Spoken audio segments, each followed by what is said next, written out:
Hello everyone, Eric here, and we are on our third meditation lesson. Okay, so at this point you've either just come across this video or hopefully you've looked at the first two videos and you've actually spent about a week on each one. So the first video where we looked at growing the chi in the middle Dan Tien first and focusing on that point just above the belly button, 2 inches above the belly button, and focusing there, and then and doing that for a week, about 20 minutes a day. And then the chi dropping to the lower Dan Tien, right, 2 inches below the belly button, and there focusing there for about 30 minutes a day for about a week, right? And so just to, so if you've done the second video, by this point you're probably feeling like a fullness in your belly, like the Buddha, right? So it's kind of like building up this Buddha belly. You probably feel like kind of a big full belly. And the reason the Buddha looks like that is because his belly is actually full of chi, right? And he's also a very happy person because he's got a lot of chi. And one thing you'll notice with this practice is you probably feel a little bit better after a couple weeks of doing it. Okay. Now, just to kind of recap how we do the meditation, just to make sure that you're on track. The seating position or the meditation position is very important. If you're standing, you've got to have your knees lightly bent. Usually people don't want to stand for more than 10 minutes, so then you do the rest of the meditation sitting. And when you do the sitting meditation, make sure you're on the edge of your chair, right? Knees 90 degrees and a straight, flat lower back, okay? So that's really important. And then when you're doing your breathing, because now the chi's dropped to the lower Dan Tien, we start the meditation with focusing 2 inches below the belly button. Inhale, thinking of nothing. Exhale, focusing and looking into that region in the lower belly or the lower Dan Tien, right? And that is what's giving you that full Buddha belly type feeling, okay?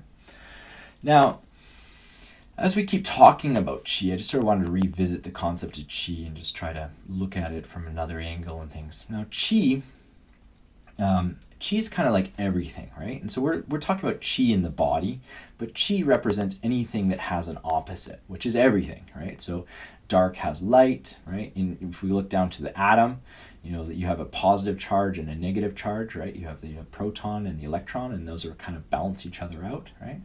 And those are everything, creates sort of this opposites, which complement each other, which creates sort of stability in the universe, right? So that's the yin and yang, and that's what chi is, right?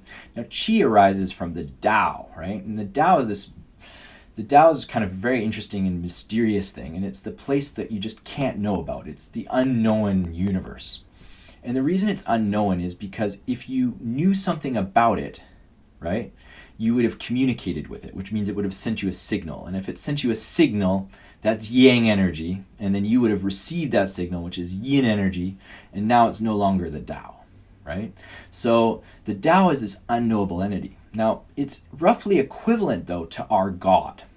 But in our God has a will. Judeo-Christian God has a will, and it has a morality to it, and our God wants us to do right things, and it gave us all these stories, which we wrote into a Bible, whereas the Tao is like there was no way to even know anything about the Tao. All you can know is what the Tao creates, which is the yin and the yang. Okay? Now, when we're looking at chi in our bodies, yes, you are feeling a polarity, right? And that polarity is created by this, it's enhanced at least by this focus. You can't say you have no chi, but the chi that we're creating or that you're going to start to sense seems to be created or enhanced by this polarity of breathing and concentration. Inhale, think of nothing, exhale, and focus. And the chi seems to move along these predefined channels that match acupuncture, as you see, as you know it in Chinese medicine, these different acupuncture maps. Okay. Now there's two primary channels that this chi flows along. And the first one is, the yin channel, right? You have to have both. You can't have one without the other. The yin channel is down the front of the body, and the direction roughly is to go downward, right?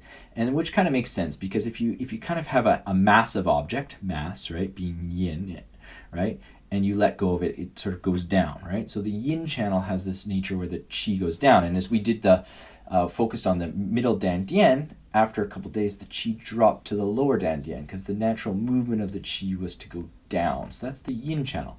So the yin channel starts here, sort of this cleft in the chin here, and it goes down, down, down the front, middle of the body, down to the middle Dan Tien, and then lower Dan Tien. And then it rounds right past the genitalia to a point between the man, scrotum, and the anus, and that's called the Hui Yin point. Or a woman, it's the labia and the anus, and that's the most yin point of the body.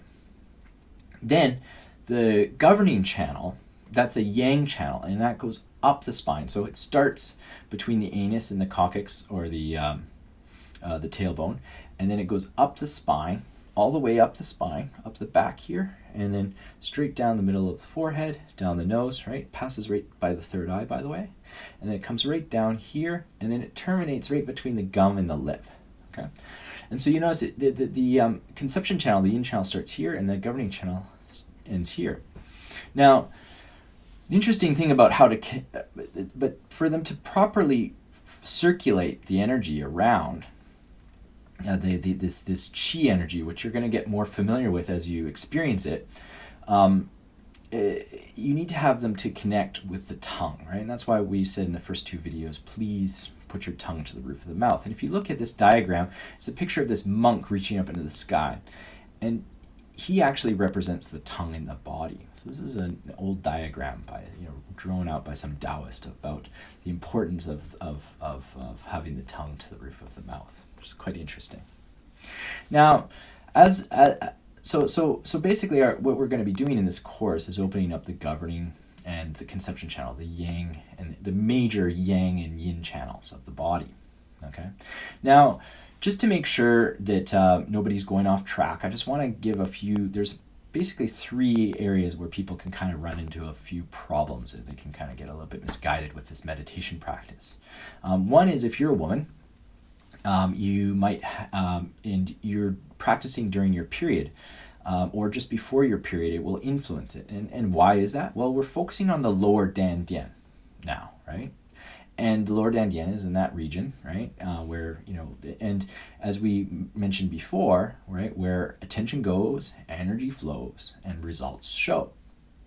So when you're focusing there, some female students I've noticed in the past, they tend to have the period comes a little earlier. Sometimes it becomes a little bit heavier, or it lasts a little bit longer because they're focusing in that region so much. So if you're about to have your period and you're doing this meditation practice, or you're on your period and you start to notice that it's having some effect, change your focus. Keep doing the meditation every day because we want to keep the qi building, but don't focus down at the lower Dan Tien. Let's focus on the third eye or right on the nose. Okay. Now, the second area that people can run into a little bit of issues is that we're trying to move the qi down between the legs, and there's a fair amount of resistance to moving it down there. So that takes fairly strong qi. And there's another channel that goes around the waist to the back called the dimer. And sometimes that will open up first, and so people will feel the qi in their spine or in their kidneys, and they won't have felt it between their legs. And trust me, that's very noticeable. If it goes between your legs, you'll know it, right? But if you start to feel it in your back and your kidneys before it starts to go between your legs, then just bring your focus back to the lower Dan Tien and keep, inhale, think of nothing, exhale, focus on the lower Dan Tien, and start to guide the qi down between the legs so it doesn't go around the sides and up the spine. If you have a problem with this, just send me an email or contact me, and we can figure it out. Okay, it's not that difficult. Then the third issue that people often run into doing this meditation is they focus on the inhale and the exhale. They're like, I want my qi to get stronger. I want my qi to do something. They're looking for a result, and so they focus on the inhale and the exhale.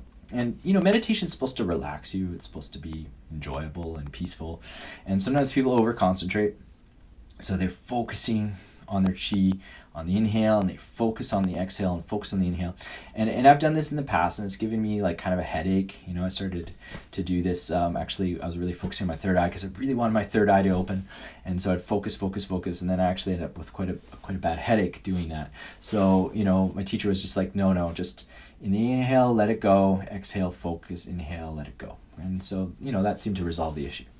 Now, that's sort of the third point. So just don't over concentrate. Try to relax. Inhale, focus, exhale.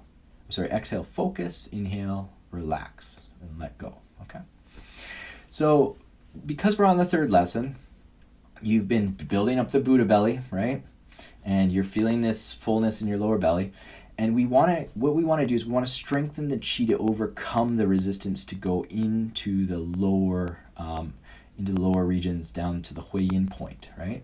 And to bring it down there, we actually need to increase the strength of chi. And one of the best ways to increase the strength of your chi is to increase the time. It seems that the strength of your chi is largely time dependent. So if you go from 10 minutes to 20 minutes, 20 minutes, 30 minutes, every 10-minute increment, you tend to get stronger and stronger chi. Okay. So what we want to do is this week, we want to bring the chi down to the Hui Yin. We want to go from 30 minutes up to 40 minutes. Okay. So for the first 30 minutes, now I like to use this app called Calm. You can probably find a meditation app.